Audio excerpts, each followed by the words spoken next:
앞글자를 딴 것으로 인천이 부산을 앞질러 서울을 잇는 2대 도시로 거듭나겠다는 의미를 담고 있는 그런 표현입니다. 서인부대.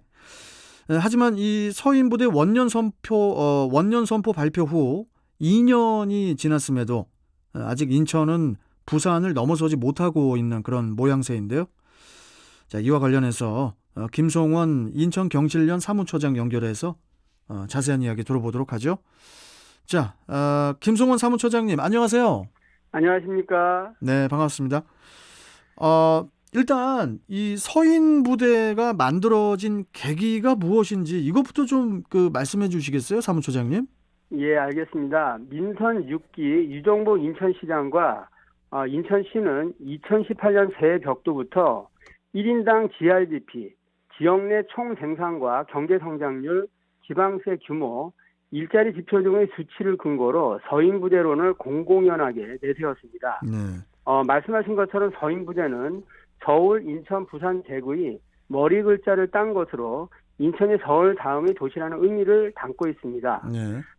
유 시장은 지난 2018년 들어 각종 신년 강연에서 우리 인천은 지역 내 총생산 증가율 등 주요 경제 지표에서 이미 대구를 능가했고 이제 부산을 넘어서고 있다며 2018년 올해는 인천이 서울에 이어 대한민국 2대 도시로 자리매김하는 원년이 될 것이라고 강조했습니다. 네. 이어서 유 시장은 2016년 시민의 날에는 300만 인천 시대를 선포했고 2017년 시민의 날에는 부채도시 탈출을 발표했다면서 2018년 올해 시민의 날에는 서인부대를 선포할 것이라고 말하면서 나온 얘기입니다. 그때 당시. 네. 예. 그런데 이 서인 부대 발표 후에 사무처장님, 예. 이 서인 부대 발표 후에 이제 정작 진원지인 인천에서는 이렇게 한 목소리가 아닌 그 정당 간 서로 다른 입장을 내면서 논란과 논쟁 또 갑론을박이 이어졌다고 해요. 예, 맞습니다. 네. 당장 더불어민주당 인천시장에서는 인천 시민을 기만하는 말잔치에 불과하다고 비판을 했습니다. 그들은 논평을 통해서 유정복 시장과 자유한국당은 부채 감축 억지 자축에 이어 시민 혈세로 애인 정책과 서인부대 홍보에 열을 올리고 있다고 비판을 했습니다. 대표적으로 쟁점이 크게 두 가지였는데요. 우선 박남춘 당시 민주당 시장위원장의 3조 7천억 원의 부채 감축은 누구나 할 수 있다는 발언이었습니다. 그동안의 인천시 부채 문제가 워낙 핫 이슈다 보니까 재정위기 극복의 성과가 선거에 큰 영향을 미칠 수밖에 없어서 유정복, 박남춘 시장 후보 간에 큰 성과다, 아니다 공방이 거셌습니다. 예. 두 번째 쟁점은 인천, 부산 간 2대 도시 경쟁이 인천의 위상과 자긍심을 높일 것이라는 유정복 시장의 입장과 오히려 수도권 규제를 강화하는 빌미만 줄 거라는 박남춘 시장위원장의 입장이 크게 대립했기 때문에 많은 논란이 있었습니다. 그러니까 여러 가지 이제 또 정당 간의 입장 차가 있었다 이런 말씀이신데 일단은 인천은 부산을 앞서는 도시로 자리매김하기 위해서 인구 또 경제 부분에서 끊임없이 부산을 추격해 왔는데 그간의 상황은 어땠는지도 궁금해요, 사무처장님. 예, 우선 인구 부분부터 보면은 통계청의 2019년도 10월 인구 동향에 따르면 부산의 조 출생률, 그러니까 인구 1000명당 출생아 수는 5.0을 기록했습니다. 네. 7대 특별광역시 중 최저입니다. 반면에 같은 기간 도시를 빠져나간 인구는 부산이 서울 다음으로 가장 많았습니다. 아, 그래요? 정리를 해보면 적게 태어나고 많이 떠나가는 셈입니다. 네. 반대로 인천은 인구가 급증한 도시 중에 상위권에 듭니다. 예.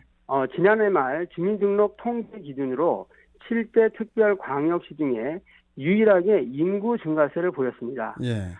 지금 추세가 지속되면 2034년에 부산을 추월할 것이라고 통계청은 내다봤습니다.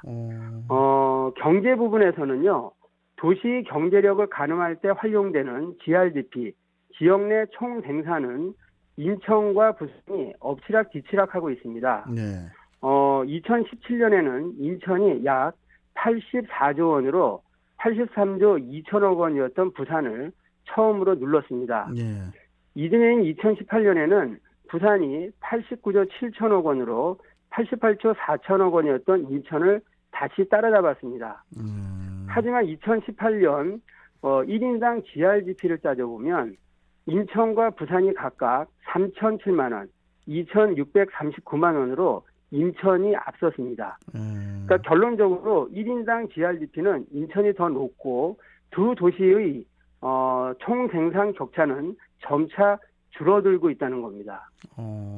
줄어들고 있는데도 불구하고 아직도 이제 뭐 부산 간의 격차가 쉽사리 좁혀지지 못하고 있다. 이런 평가들도 있던데 뭐 그럴 만한 이유가 있을까요? 예. 무엇보다도 공정한 도시 경쟁이 이루어지면 네. 인천과 부산의 격차는 일찌감치 역전됐을 겁니다. 하지만 인천은 수도권이라는 이유로 역차별을 받아왔습니다. 네. 쉽게 얘기하면 발목에 수도권 규제라는 족쇄를 차고 힘겹게 경쟁했다는 겁니다. 예. 비근한 예로 인천과 부산은 똑같은 항구 도시임에도 불구하고 정부는 부산이 비수도권이라는 이유로 정부 재정을 집중적으로 지원했고 해양, 항만, 수산 관련 공공기관도 모두 부산으로 이전시켰습니다. 네. 게다가 지난 2월 정부가 선정한 대한민국 최초의 국제관광도시 타이틀도 인천과 경쟁하던 부산에게 주고 이도 모자란지 인천에 있는 송도의 극지연구소와 서구에 있는 항공안전기술원 등도 공공기관 지방 이전이라는 명분으로 부산에게 빼앗길 위기에 놓여 있습니다. 최근에는 코로나19 사태를 극복하자며 대통령이 직접 소재, 부품, 장비 관련 해외 진출 우수 기업의 국내 복귀 정책, 일명 리쇼링 정책이라고 하는데요. 예. 이것을 발표했는데 수도권이 인천으로 복귀하는 기업은 수도권 규제 때문에 정부 지원이 하나도 없어서 성과를 내지 못하고 있습니다. 예. 이 모든 게 정부의 수도권 규제와 국가 균형 발전 정책 때문입니다. 그럼 앞으로 어떻게 해결이 돼야 된다고 보세요? 간단하게 말씀 좀 해주시죠. 이게 한마디로 얘기하면은 유럽, 일본 등 주요 선진 외국이 글로벌 도시 경쟁력을 키우기 위해서 수도권 규제를 폐지한 것처럼 네. 중앙정부와 정치권도 수도권 규제를 반드시 폐지해야 하고요. 지방 분권과 재정 분권 실현을 통해서 공정한 도시 경쟁과 합리적인 정책 결정이 가능하도록 국가균형발전 특별법을 전면 재검토해야 된다고 봅니다. 네. 참 모든 지역들이 우리 아까 사무처장님 말씀하셨지만은 그 역차별이라는 말은 좀 나오지 않게끔 좀 균형을 잡아주는 것도 국가 발전에 큰 도움이 된다고 보여집니다. 자, 사무처장님 오늘 말씀 잘 들었고요. 또 뵙도록 하겠습니다. 고맙습니다. 감사합니다. 네. 자, 지금까지 김송환 인천경실련 사무처장이었습니다.